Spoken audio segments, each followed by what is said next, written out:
Worldview Weekend Foundation. We don't lock our live stream behind PayPal. We don't restrict our content to members only. Instead, the Worldview Weekend Foundation helps cover the cost of delivering free educational and ministry programming to people across the nation and around the world. And it's not just programming. My Sunday night church service, where I taught verse by verse through Revelation for 18 months, and now I am teaching through the book of Daniel, is made possible through the support of our church, Worldview Weekend Foundation. If you believe this kind of truth-centered biblical teaching must continue, donate today. Go now to worldviewfoundation.com. You'll also find our mailing address and phone number there if you'd rather give by phone or mail. That's worldviewfoundation.com. Thank you.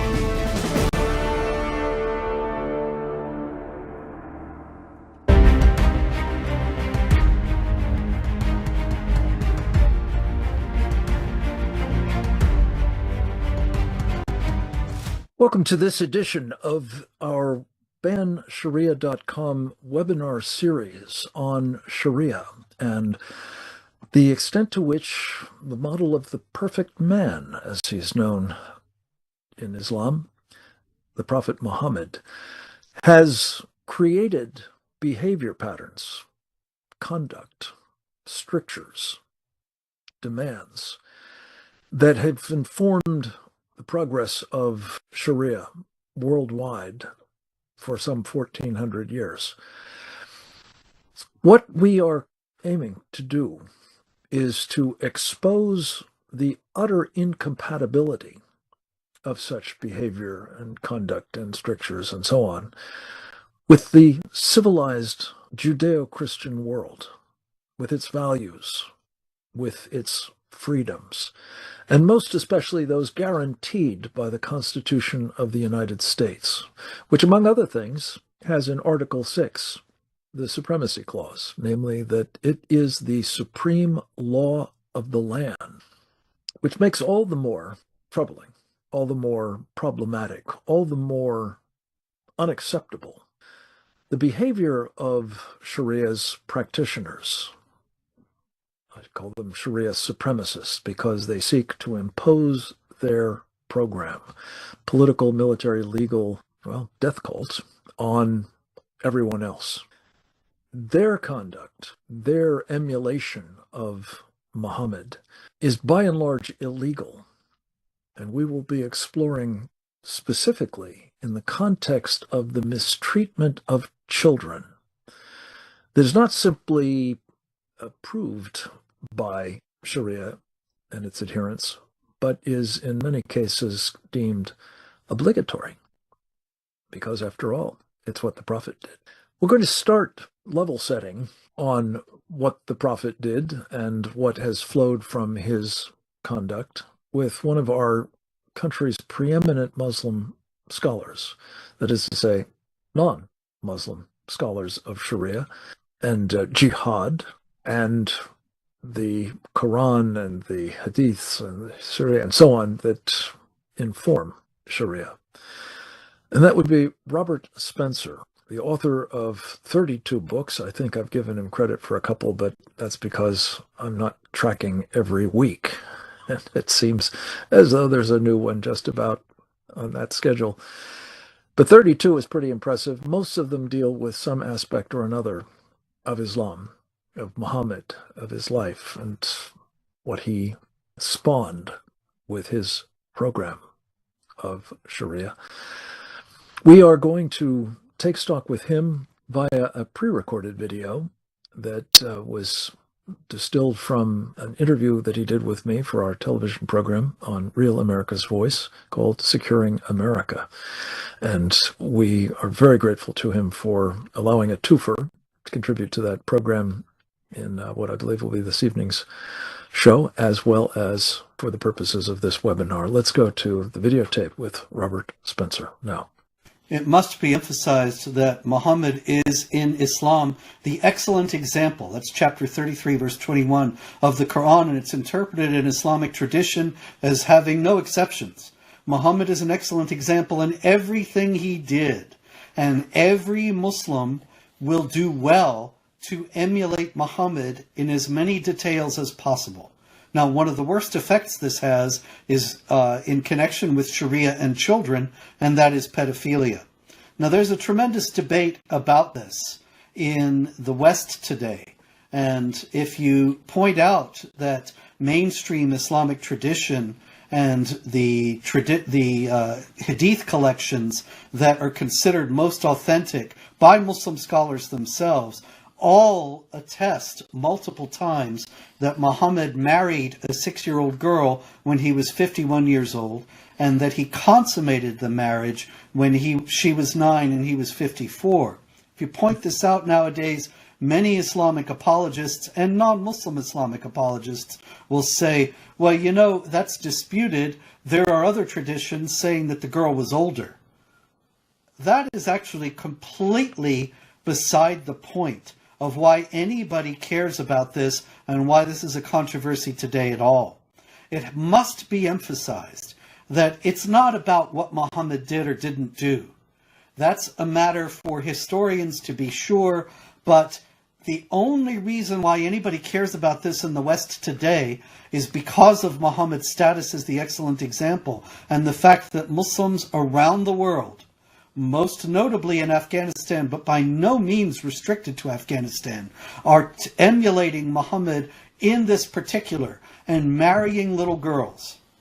And there are numerous Islamic authorities in Saudi Arabia, in Turkey, in Pakistan, in Nigeria, in Iraq, and elsewhere. I have the list. I've published it many times at my website, jihadwatch.org. These Islamic authorities all attest that on the basis of Muhammad's example and the Quran, there is no minimum age, none, not even 6 or 9, no minimum age for marriage for girls. And that is a sanction of pedophilia that causes tremendous psychological and physical harm to girls all over the Islamic world today. In Afghanistan, it's particularly rampant. In Afghanistan, the first time the Taliban was toppled, actually I should say the only time the Taliban was toppled, but before they returned to power, in 2003, aid workers went into the refugee camps in Afghanistan, and they found that half the girls of 2nd grade age were married. And all of the girls, all of them of 3rd grade age on up, were married. This was taken for granted as being acceptable because Muhammad did it. Even worse, quite recently there has been some Western media attention given to the phenomenon of Muslim fathers in Afghanistan actually selling their little daughters to much older men because of the poverty of the country, the fact that there isn't any work, and they need money. And they don't hesitate because of the dehumanization and commodification of women in Islamic tradition, and because of the sanction that Muhammad gave by his example to the marriage of prepubescent girls. This is something that is considered to be perfectly acceptable, and to the tremendous shame of the Western press, to the tremendous dishonor of the journalists involved. They actually portrayed this marriage as these sellings off of these girls as some sorrowful byproduct of the economic situation.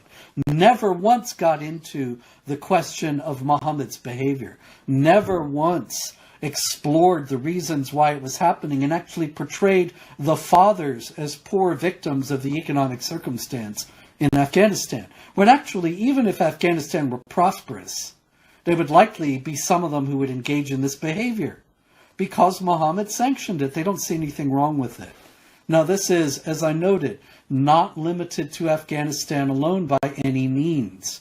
And the sanction that Islamic clerics, leading Islamic clerics, not fringe types, not some marginal group that everybody else hates, but the Diyanet in Turkey, the leading Islamic authority of the nation, the Council on Islamic Ideology in Pakistan, and others, they all say there's no minimum age for marriage for girls. And the response of the Western human rights community has been almost as shameful as that of the journalists, because they are all shying away from the real cause here. None of them want to be in the position of looking Islamophobic. None of them want to appear to be criticizing Islam. And so they never deal with the root causes. And every organization, and there's some major organizations that are dealing with child marriage around the world today, and they all shy away from why it's happening at all. And they all say to the easy marks that they're getting donations from, that if they just give some money, then they'll be able to alleviate the grinding poverty these people are in, and then girls will get married off. That's not why it's happening. Let me ask you about one other facet of this, the practice of female genital mutilation, afflicting basically, I guess, prepubescent girls as well. Talk about how widespread that practice is and what it does to the children involved. Here again, it's a case of tremendous denial on the part of Western authorities and human rights organizations. Muhammad said circumcision is an honor for men and for women. It's routinely reported as being cultural and not Islamic. And yet, when a couple of Muslim doctors in Detroit were put on trial for doing it a few years back, they immediately said, this is part of our Islamic faith, and so it's part of our religious freedom. And the case was dismissed by a leftist judge on the basis of religious freedom. Well, do we really want to grant a vision of religious freedom that allows for young girls to be mutilated and their lives destroyed in this way?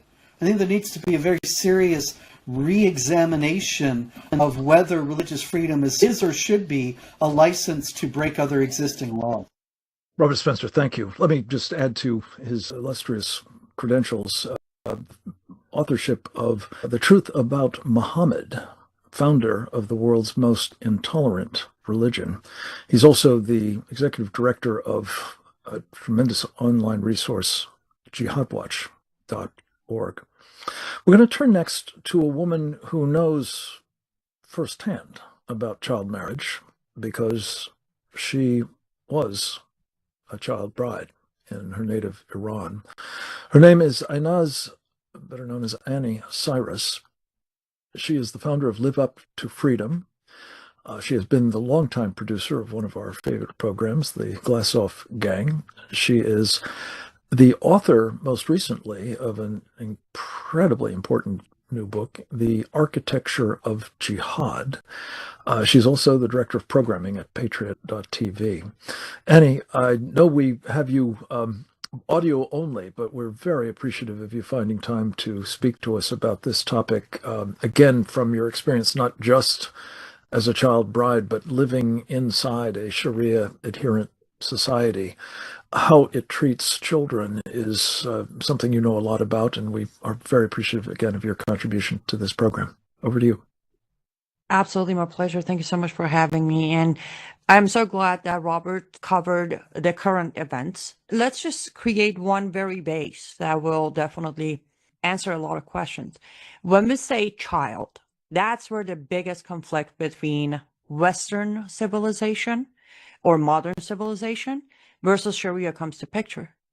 In about all of the countries that I'm aware of, you got to be 18. Regardless of your gender, you're 18. Now you're an adult. Before that, you're a child. We call them toddler babies and teenagers, but they're still kids. In Islam, as a female, at age 9, your childhood ends. As a boy, at age 14, your childhood ends. So that's the biggest conflict. As a 9-year-old girl and a 14-year-old boy, you're an adult. So everything that applies to you will be most likely considered child abuse in America or majority of Western countries. because you're now acting as an adult. Now, furthermore, if you want to go into actual text, though I'm a girl, obviously I'm a woman, but there's a myth that Islam is much better for boys. That's not true. Yes, girls come to an adulthood earlier. Yes, they face female genital mutilation. Yes, child bride, all of that. But boys don't have much of an easier life either. I personally have a dear friend of mine, Iranian, who's in Canada. He tried to commit suicide and kill himself before reaching age 14 because he figured no matter what he does as a Muslim man, he'll never make it to heaven. His solution was to kill himself before becoming an adult under Sharia. That's where boys stand.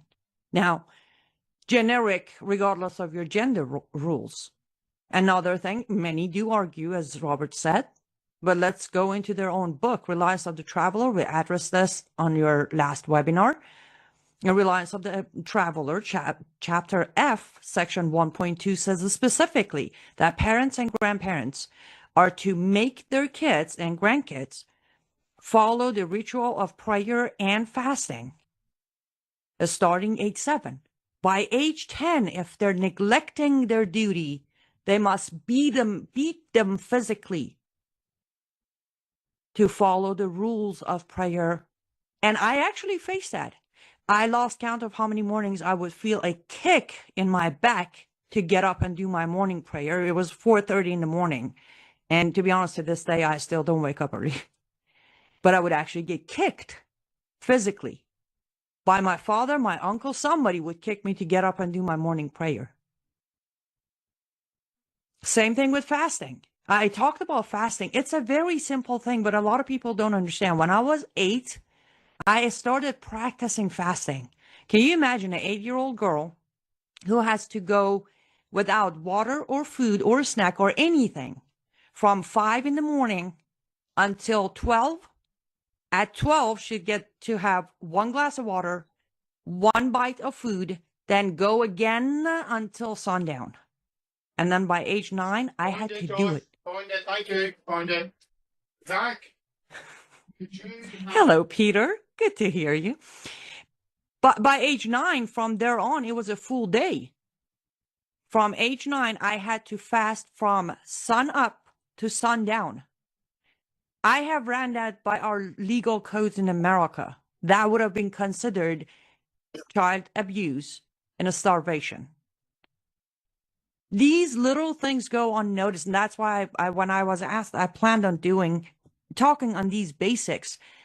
Yes, it is terrifying when we talk about the child bride situations and the female genital mutilation, all of that, but there is even more basic abuse that children under Sharia must face.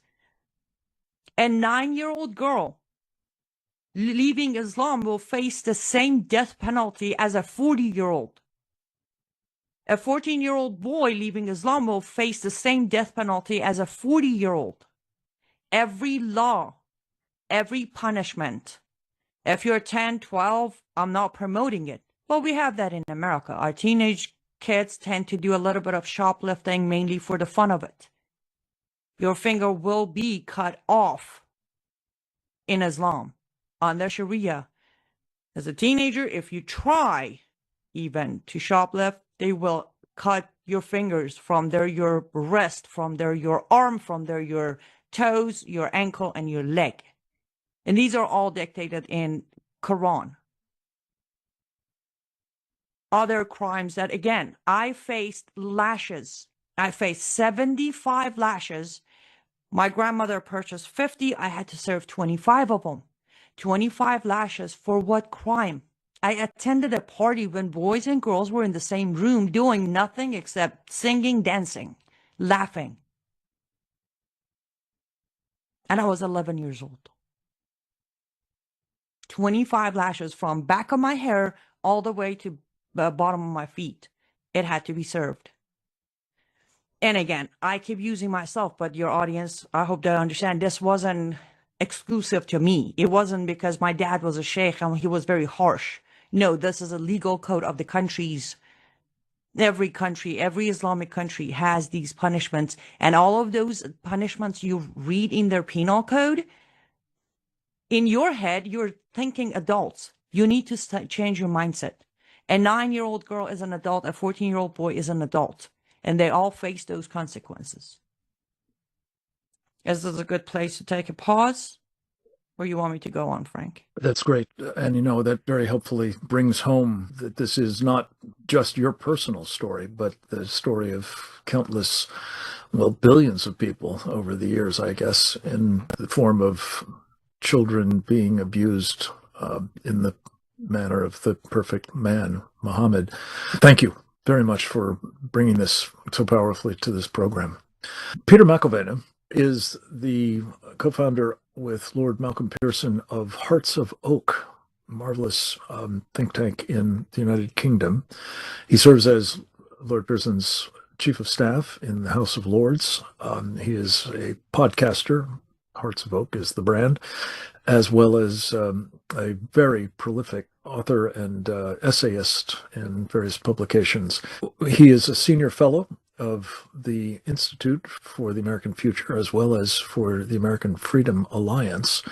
And he has been incredibly impactful, I believe, not only in Britain, but also in his visits to the United States to warn about what is happening in Britain. Of particular concern to him, as it should be to all of us, including the authorities of Great Britain, has been a practice that has euphemistically been described as grooming gangs. He's going to describe what it actually entails and what it bespeaks about Sharia and its treatment of girls, as we can see in not only various parts of the Muslim world, but also now in the Western reaches of civilization, notably in Great Britain. Peter, thank you so much for joining us. The floor is yours. Thank you, Frank. One day I'll come and talk to you about a cheerier topic, but it's great to be with you. I'm sorry I missed the great Robert Spencer. Annie Cyrus was on my show a couple of weeks ago. I love what she does, and it's been good to meet Sonja over the last few weeks. And of course, Karen is an old friend, and great to be on with her. But thank you, Frank. You always bring together great individuals. And the grooming gang, probably your viewers and listeners will have heard this before. I think the reason why, Frank, you've asked me on is because this report has just come out yesterday, and this is a report by Rupert Lowe. Rupert Lowe was formerly with Nigel Farage's party, Reform UK, just to give you a little bit of UK perspective.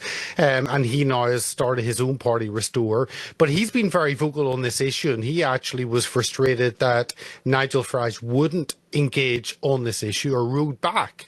And Rupert said, well, if you're not going to do it, I'm going to do it. And he launched an inquiry and forced the UK government to launch their national inquiry of this horrendous issue, which is basically Muslim Pakistani rape gangs that have operated in the UK for 50 plus years.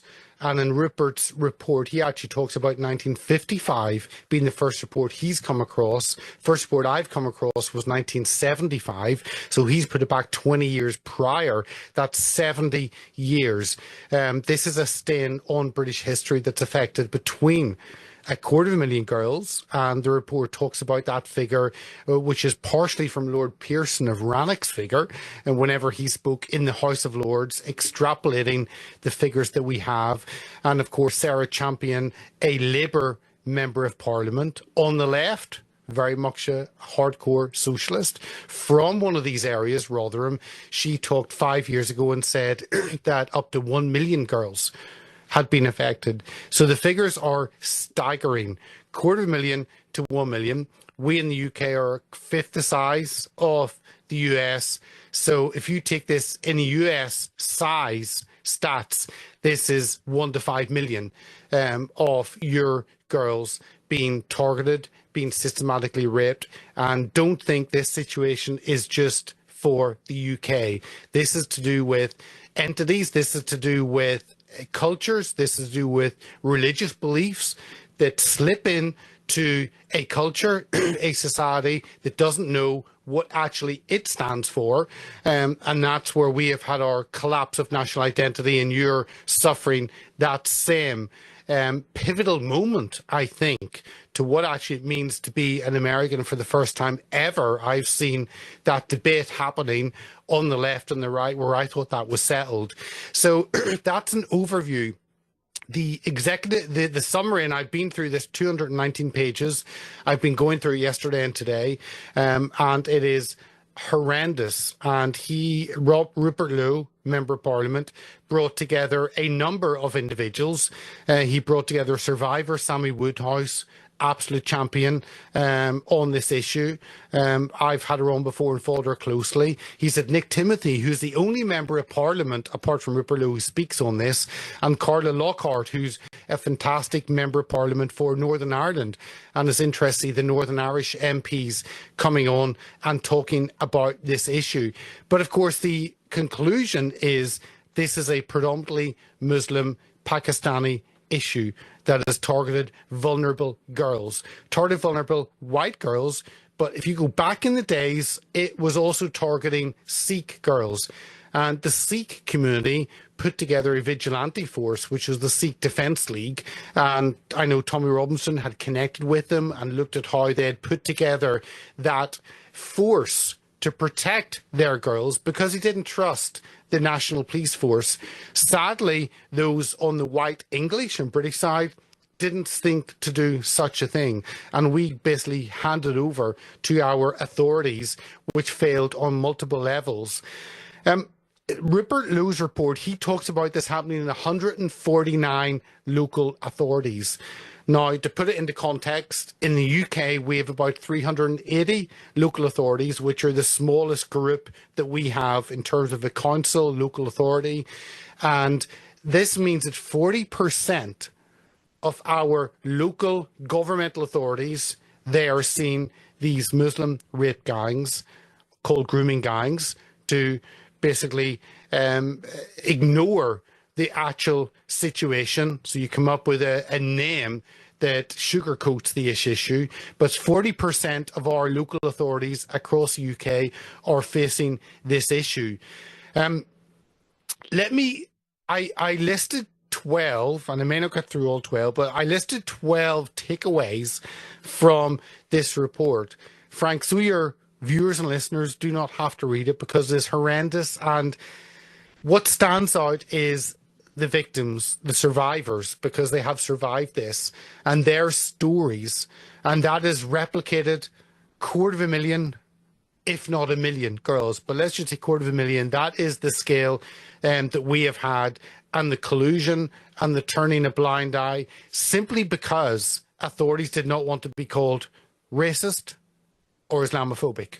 Those two words shut down debate and are destructive for free speech and destructive for child protection. And for all the comments in the last 2 to 3 days in the UK with Keir Starmer, our dear leader in the UK, please pray for us. He actually has brought in a legislation to say that children under 16 cannot engage in social media, but they can change their gender. They can actually be part of these rape gangs, and the girls are arrested, and the girls, 14, 15-year-olds, are charged with prostitution. A child cannot engage in sexual activity. That is not a choice. They are a child. And yet, although that is legally correct, we see police forces up and down the country, child services, local authorities, actually branding these children participants in this. And it is, I've talked to some of the fathers, and they have told me that the police have arrested the girls, and they had told the parents, your child has chosen a life of prostitution, while they're high on drugs and intoxicated with alcohol, because those are the mechanisms that hold these girls in this. And yet they've chosen this. What a lie, and simply a fear of the institutions for being branded racist and Islamophobic. But let me go through a few just in the next 3 minutes. This is a national problem. It's not an isolated problem. We are told this is just a few areas. This is across the board. 40% of the UK have experienced this. This is a telling tale for the US. These issues may not be in few areas. They may not be a Michigan problem. Actually, they may be a very widespread problem. Secondly, we're seeing children are systematically targeted. Perpetrators sought out these children, often in care homes, often part of broken families, and they would target them and they would offer them a lifestyle that seemed appealing and exciting to kids. That's what we have seen across the board: befriending, drugging, alcohol control, those coercion techniques. The third point is that these grooming methods were remarkably similar all across the UK. It was the same pattern: pulling children in, making them feel loved, making them feel important, making them feel as though they were the most important thing to these Muslim Pakistani men that began to target them, and they were called their girlfriends, and they were taken on drinks parties. They were given a life that maybe was very alien to them, and they were excited and pulled into this. Time and time again, you talk to these survivors and it's the same story. Obviously, the strongest part of this report is the testimony of survivors. And I have talked to some of these survivors, and I am blown away, and I am prayerful for them. Because they have gone through so much and yet are so strong in actually challenging the authorities and giving their testimony. Without their testimony, as in effect as whistleblowers, we wouldn't be in this situation. We have institutional failures across the board: police, social services, NHS, schools, taxi licensing services, all operating in collusion. And of course, we see these girls being utterly ignored. Let me finish off on the part that is the most difficult for authorities to engage with. And Frank, I've talked to you earlier on your show about this. 87 to 95% of convicted perpetrators have Muslim names. Over 90% have Muslim names. In the UK, 6% of the population are Muslim. That shows we have a problem. And of course, honor and shame is part of those cultures. And that is why few of these communities have ever gone to the police if anything has happened. And the other main area I'll leave you with, although I could talk about this for a long time, depressing subject, but it won't depress your audience, Frank. But the last thing is, this has theological aspects in Islam. And I know that will specifically appeal to your viewers, but I want to give a wider context. That we see a behavior of supremacy, of Islam being supremacist over any other ideology. We see male dominance, and where the woman has much fewer rights, and that's why we have seen this happening. We see no fixed age of consent, which of course goes back to the perfect man. You can marry an individual, a child, let's call it what it is, a child at 6, and consummate that at 9. We have sex slavery all across the early parts of the Quran, which was part of that war booty, that part of jihad, that those who engaged in those attacks got handed. And of course, we have dimitude. We have those who are regarded as lesser because either they are not Muslim or because they have left the faith and are therefore not Muslim. And it's this dhimmi status that we see. All of that has fitted into this perfect storm that Muslims from countries where they never see a woman uncovered, and therefore they see women in, as I am in a warm day here in London, we're having a heat wave, so I fear what will happen because these Muslim men think these women are offering themselves to them and they're there to take as they want.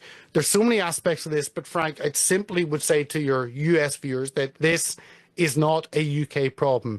Jihad, love jihad, as the term has been used across Europe, is predominant across Islamic history. And I fear the same thing may be happening in the US, and it will take a journalist to highlight this in one of your establishment journal papers, which is what we had in 2012 with Andrew Norfolk in the Times of London, having that on the front page. And I fear that's what it will take to expose what I am worried is the same situation in the US. We've seen it in the UK, we see it in France, we see it in Sweden, we have pockets of it in Germany. And my fear is it's happening in the US and simply too awful to engage. And that's why media refuse to touch on this. So that's an overview of the great work that Rupert Lowe, Member of Parliament, has done in this report, which was released yesterday, 219-page report. And I'll be covering this on Hearts of Oak tomorrow for our interview. I'll just be going through it and giving a breakdown of this issue and trying to warn our viewers and listeners to take a different path, to be aware of this, and to speak up for truth and to champion the rights of these girls. Peter, thank you. This is incredibly timely to be able to take stock of this with the help of your analysis of the recent report. I did want to just suggest that, like grooming gangs, calling this love jihad seems to me to be to very dramatically obscure the true nature of it. Rape jihad would seem, again, to me to be a more apt way to describe it. We're going to turn next to a woman who graced this series with its first program, as I recall.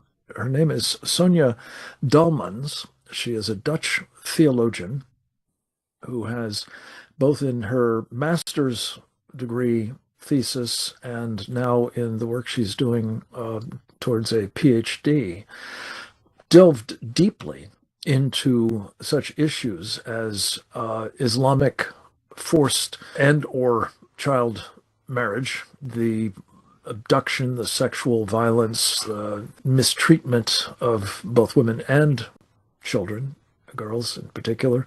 She's done it out in the press, in particular in Coptic Solidarity's pages, notably with a very important report entitled Hidden Crimes, Public Deception, which has talked about some of the same things that Peter's just described going on with women in Egypt.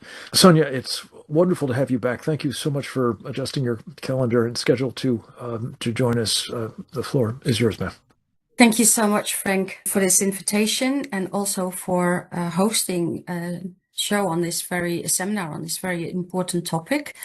Again, as last time, I want to highlight some of the things that Annie has also mentioned, because she said something that I find very important, and that is what actually is a child.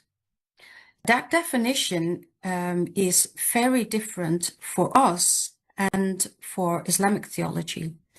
And we use these words assuming, specifically in the West, governmental, non-governmental organizations, as if that is all the same. But it's very different the way I think Islamic theology views children and, the definition of what is a child. So for Westerners, a child is a vulnerable person that needs care, protection, provision. Some, in a more modern take would also say participation. You want to ask your children what they like, how they feel about their education, or, whatever. In a Muslim context, children have rights and duties as young as they are. And one of their duties is, for example, to obey their parents, but also to care for their parents and to respect their parents. And when you zoom in to what in Islamic theology, what Islamic scholars are writing about child rights, when asked, for example, by UNICEF or other Western organizations that your audience will probably be familiar with, you see similar things mentioned that always show up. And that is the right to have a name, a proper name, the right to have, a good mother, the right to have an Islamic upbringing, the right of circumcision, and this is from different Muslim scholars, but you already see with the subjects that I'm mentioning that that is completely different from probably our Western view of providing and participation of children. So that is something I think that we need to bear in mind when we talk about child rights, or even just the idea, the notion of a child in Islam. Second, and I've touched upon this also in my master thesis on child enforced marriage in Islam, what is important in Islam is the concept of rights and duties, and one of the concept is called nafaka, and that is often translated as maintenance, like food or a roof over your head, but it is more like expenditure, if I may. So the money that is spent on either your wife or your child, but also on your slave. So they, with child rights, it is a child's right to have food and a roof over their head. That's also a wife's right, and also that of, so it's a father and a husband, but also the owner of slaves. That concept is almost completely alien to us. So when we talk about child rights, I don't think many of us would view that in that way. It is interesting, however, that when I read the same report that Mr. McIlvenna has read about the so-called grooming gangs in the UK, that many of these girls actually said that they were provided food and drinks and a roof over their head, a safe place. And that, reminded me of that idea, that concept of nafaka and the duties towards not just your own wife and children, but also slaves. And that in Islamic perspective means you've cared for someone, but that is not how we would view that. Now, when I say these things, I don't say every Muslim thinks that, but this is what Islamic scholars, the ones that I've been studying, have contributed.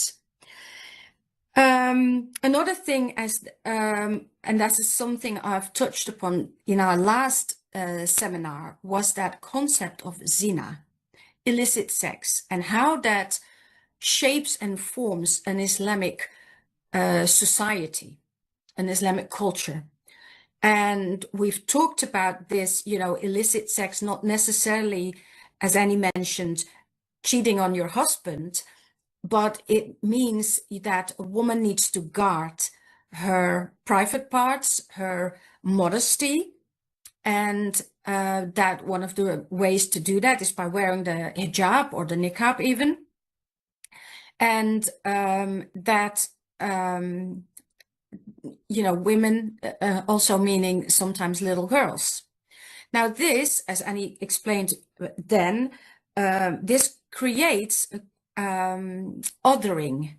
It creates a clear division between Muslims and non-Muslims. And I've explained last time already that this is also what Coptic women told me when I was conducting these interviews with Christian girls in Egypt. We stand out because we don't wear the hijab, and therefore we are fair game. We are considered loose women. This is what we today hear from Alawite Druze women. Well, this is something that you also, MP Rupert Lowe also mentioned this when he was giving a speech on what they have heard when they were conducting the interviews on these grooming gangs in the UK. He also, and I quote, he also said that victims had heard from their perpetrators that Christian girls, white girls, had lower moral standing, and that they had fewer morals, and that Muslim girls were perceived having higher moral standings and more dignity. And that is how some of the victims said these men justified what they had done, what they were doing to these children. We're talking about 11, 12, 13-year-old children. Now that has to do with that concept of zina. So women who don't cover, who are not inside the house all the time, who only go out, for example, with their guardian, with a male relative, all these things, that all adds up. It creates a certain society, even in the UK, when that is a society within an already existing society, if I may put it that way. And I just want to give you something about Kira Masi, a 19-year-old young girl from Pakistan, a Christian, on her way back with her friends from work, where Muslim men, 4 in a car, tried to get them into the car to have sex with them. And when the girls refused, they were told, "How dare you refuse us? Christian girls are only there for the pleasure of Muslim men." Frank, they ran over Kiran Masi. She is dead. They run over her 3 times with their car for refusing to have sex with them. So that gives you an idea. And again, I'm not saying every Muslim thinks this way, but it gives you some perspective on what we see happening. And unfortunately, not only in the UK, but also in, places such as Egypt, as you mentioned, Syria, Pakistan, Nigeria. The United Nations just last week published a letter of the highest urgency about the threat towards Christian girls in Nigeria and Christian and Hindu girls in Pakistan. And it's about time that we no longer mention that these things happen, but that we analyze and try to understand how it works, why it happens, and dive deeper into this sort of, crimes. That's what they are. Because it will not stop when we only mention it happens. We need to do a lot more than that. Thank you. Amen. Sonja, thank you for that very clear call to action. Your insights into all of this, particularly into the traditions and doctrinal aspects of it, is particularly appreciated, as was Robert Spencer's. We're going to turn for our cleanup better, as we often do in these programs, to our friend and colleague, Karen Siegemund.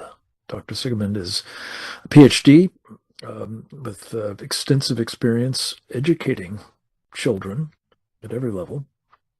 She has of late been a very important freedom fighter and thought leader in her role as the president of the American Freedom Alliance.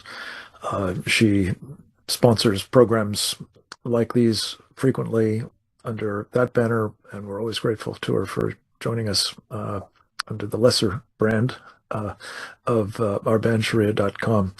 And Karen, there's a lot to synthesize here, and I think with your background working closely with children, mentoring them, equipping them for life, you especially have an appreciation for what we've just been told is happening, and not just to individuals or even large numbers of individuals, but to societies as a result of their submission to Sharia.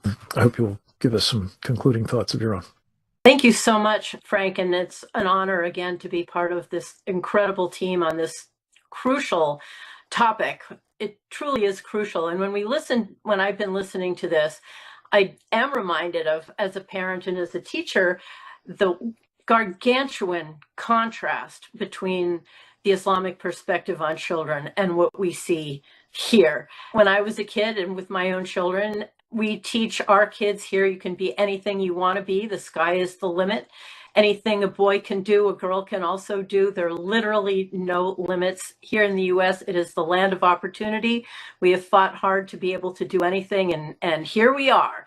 And freedom is the name of the game, and self-actualization, realizing one's dreams, being allowed to have dreams. Every grandparent and parent goes up to a child and says, "So what do you want to be when you grow up? What do you imagine your life to be?"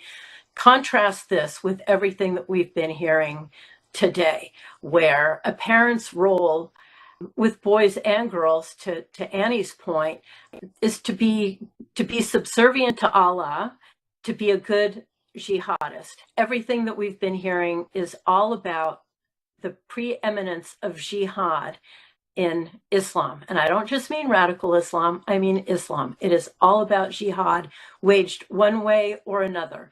We've talked about it as a totalitarian ideology that seeks global dominance.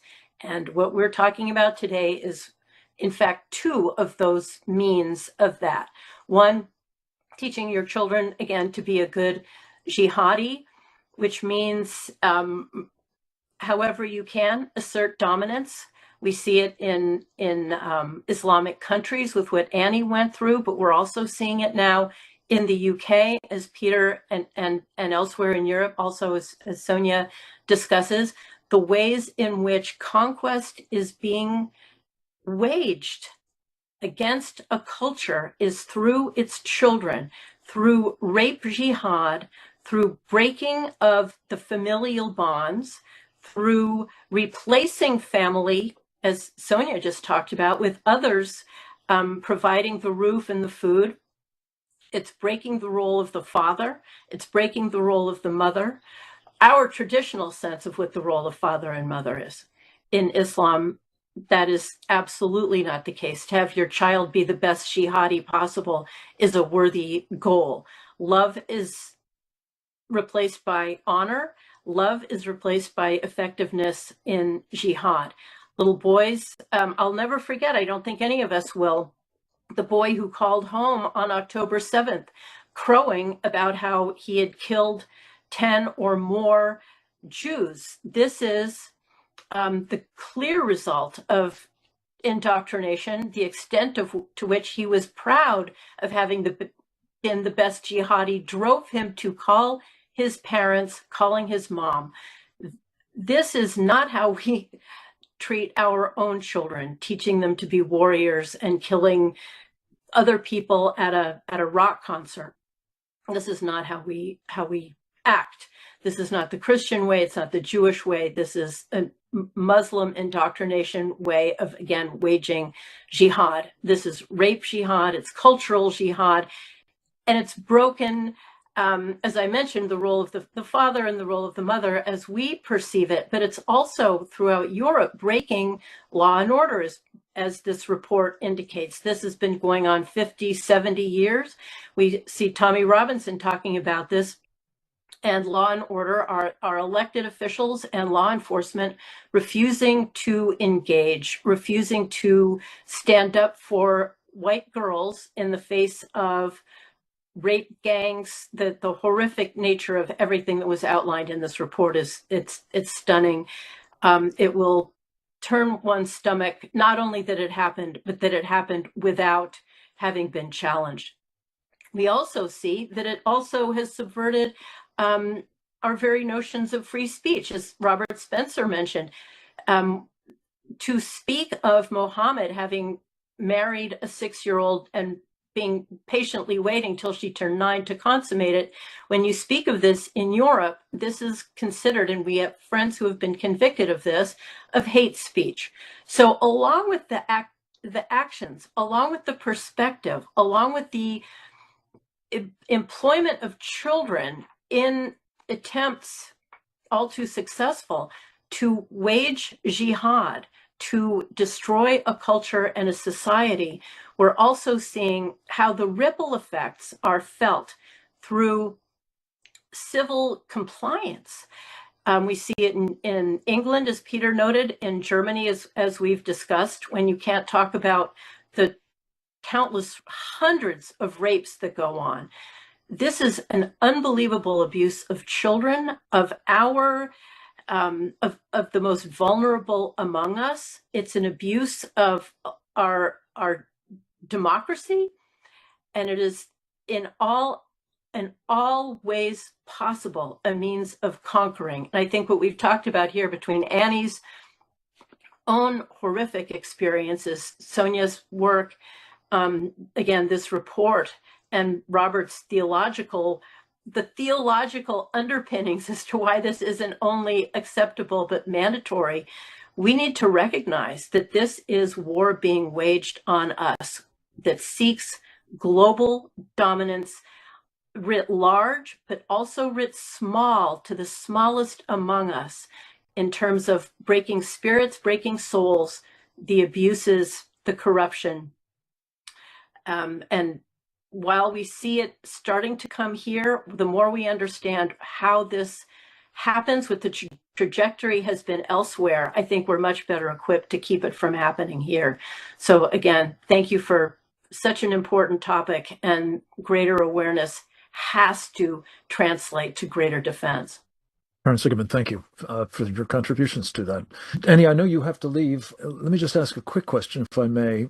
You mentioned that boys are also subjected to hardships under Sharia, not just girls. There have been any number of accounts, particularly from U.S. servicemen in Afghanistan and I think in Iraq as well, of the systematic rape of boys by men, a phenomenon that would seem to be completely haram, given the injunctions against homosexuality of which you spoke. How does that fit into this picture? Yeah. Unfortunately, yes, that is, again, as Robert says, heavily practiced in Afghanistan, however, not limited to Afghanistan. So let me take an extra minute to explain this, because it can get a little, I want to make sure the debates are already debated before they come in. Yes, homosexuality is absolutely forbidden and heavily punishable, technically by Quran, stoning, but modern day throwing them off buildings. However, when the term boy is used, remember, based on their own laws, until you're 14, you're a boy. After 14, you're a man. Until you reach that point, referring to the word boy, this practice comes from Quran, actually. In the Quran, in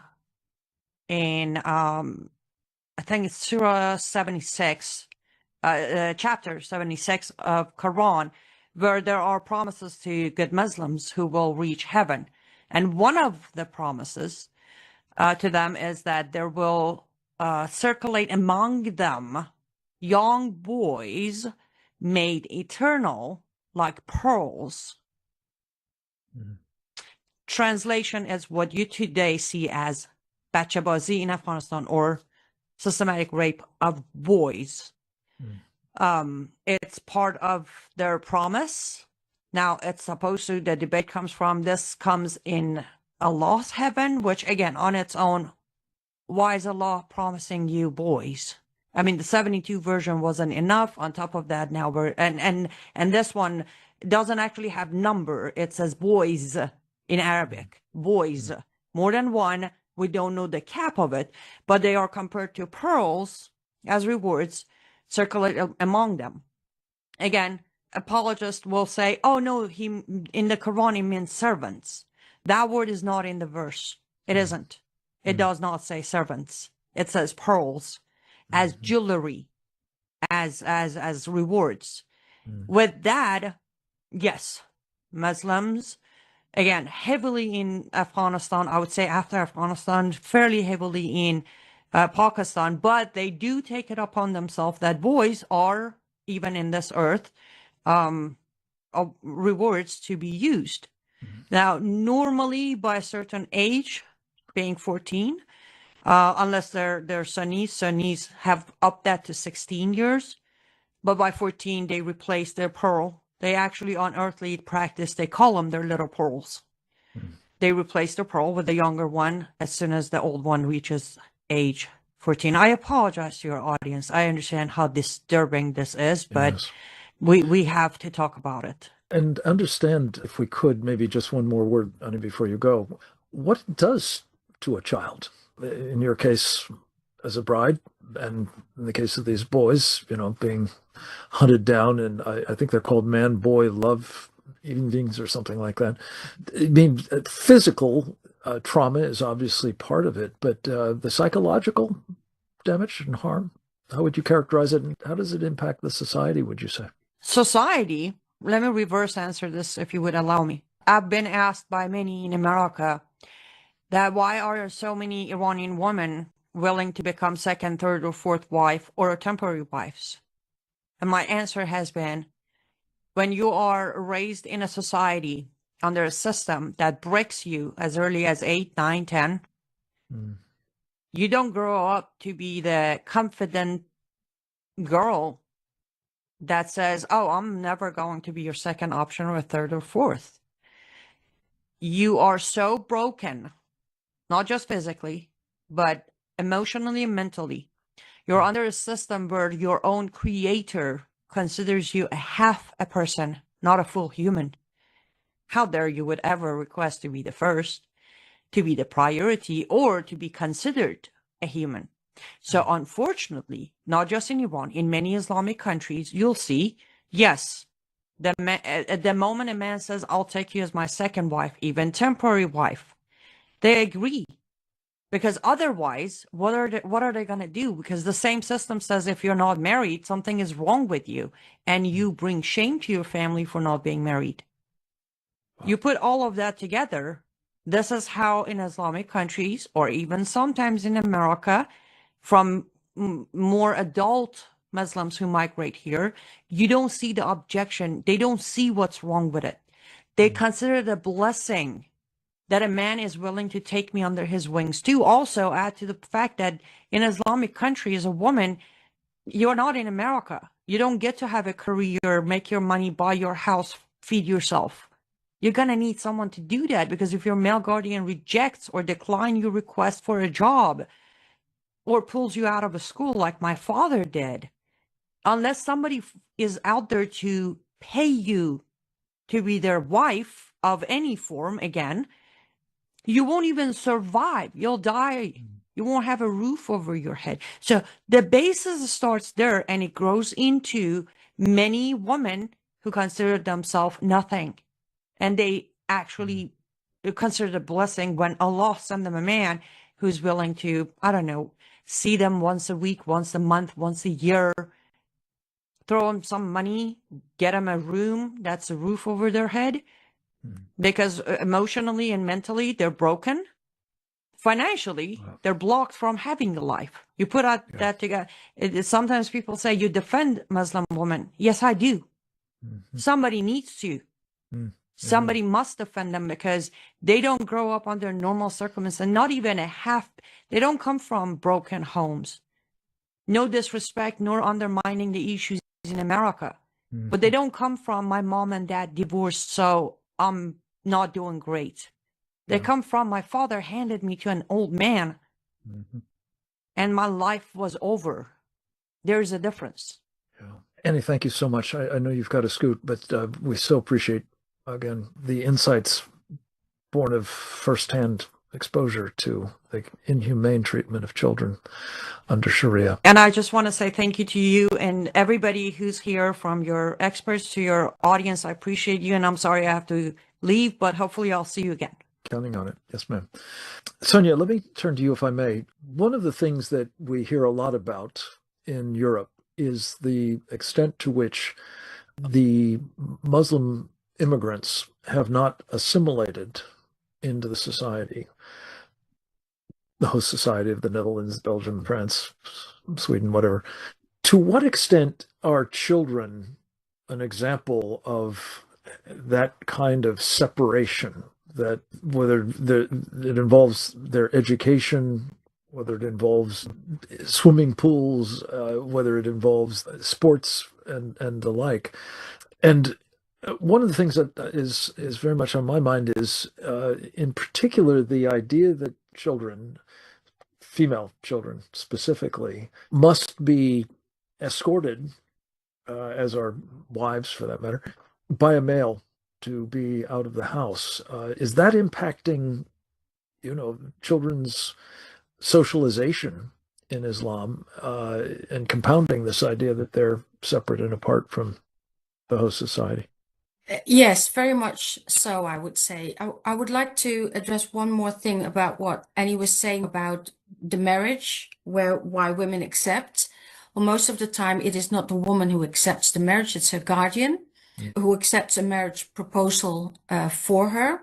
What she was talking about is the system, that idea of nafaka, that I was talking about, because the Quran specifically says men are in charge of women because they've spent their wealth on them, meaning the mahr, the bride's price. So in that way, you know, there's an idea that a man provides for a woman, you know, again, the roof over her head and the food. And in return, I'm sorry, I'm going to be explicit, he gets the right to have sex with her. That is also including child brides. So that idea of tamkin and nafaka, it's called, is very important. And that is also why I brought it up prior in my first contribution. To your question, yes, it has happened. And it's very ironic that you mentioned swimming pools, because that actually in the Netherlands, and I think also in Belgium, has happened. So where Dutch children were playing in the swimming pool during summer holidays, and swimming pools actually had to close down because it was no longer safe, because girls could no longer be in the swimming pool without being harassed.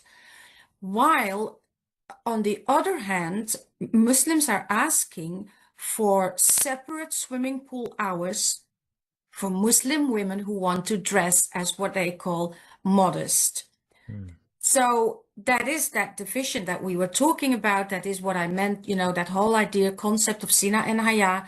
It plays a much larger role than most people will appreciate. We also see this with, I've experienced this with Muslim friends of mine. When we were walking home from, we had, like most students, like a job to, you know, get your college fees paid. When I would walk home with one of my Muslim friends and her brother would be in the car, you know, slowly driving next to us because she was seen with a non-Muslim woman and she needed to be guarded. And I'm not the only one who's had this sort of experience. These things do happen. Muslim children do get educated, they do get an education. Many are proud of that as well. You see Muslims also now, you know, emancipating and raising high educational level, which is good. But at the same time, these things happen. And sometimes it's not even clear to people that this distinction is there.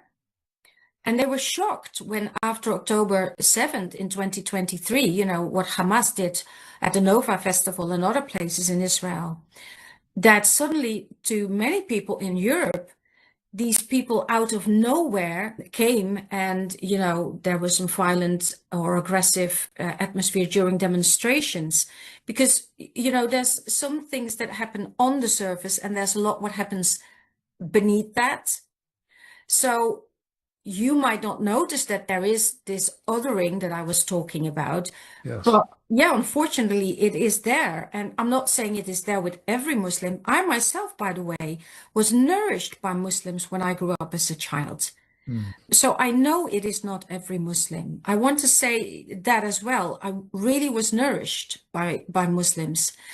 But these things do happen. And this idea that, you know, starts from a young age. I was myself harassed when I was a young woman by, I think, Frank, boys that were not older than 11 or 12 that were following me around in the city and were touching me. And that happens a lot to other women. They get cursed at, you know, bad language, all sorts of things. That sort of thing, yeah. I'm sorry, but that is the reality. It's perhaps not as what Peter McIlvenna was speaking about, but these things also do happen. Thank you, Sonja. To you, Karen, I think the point that you made about conquest, as you have, I think, on each of these programs, is so important, and particularly this notion that conquest can take place through children. And it's not unique to the Sharia supremacists. Of course, the Marxists and other totalitarians have long understood the importance of getting your hands on the child if you want to control the society, and breaking up the family, and, you know, detaching them from their own faiths. I wanted to ask, if I could, about something that just get you to respond to it as it fits into that sort of broader theme. One of our colleagues, Julie Pickering, who serves on the State Board of Education in Texas, made a trip to Britain recently, to the House of Lords, as it happens. And while she was there was a very vigorous debate taking place. She's recounted it to me about a tremendous increase in public health for treating children with post-traumatic stress disorder. And she asked about as to what was causing this significant uptick in the number of cases and the need for increased funding for treatment, and was told that children in the UK, and these would be, I think, probably mostly non-Muslim children, but they may be affected as well, are traumatized by witnessing people, particularly women, attacked with machetes on the streets of the United Kingdom, and including, I think, in some cases at least, of beheadings in the process. This is obviously terror at work, terrifying jihad at work, but it also speaks, I think, to the idea that it's in the nature of this approach to children, that it's not just those who are supposedly embracing or practicing Muslims, but others as well. Could you speak to that? You were recently at Tommy Robinson's formidable rally, in which much was being made of these kinds of problems that British society is being afflicted with as a result of these immigrants, rape gangs, rape jihad among them. And what, based on your experience educating children, helping them prepare for life as an adult, it means that such things are happening in their community, if not to them actually as well. It's such a heartbreaking question, the notion that the children are being so traumatized. It absolutely is. It is a complete form of terrorism. And as you noted, even all totalitarians have said, give me the children, 4 years of the children, let me educate the children. It's always about the children, because not only are they the most vulnerable, but they're the most easily influenced. And once you've got them as children, it's very hard to lose them. They adhere to this.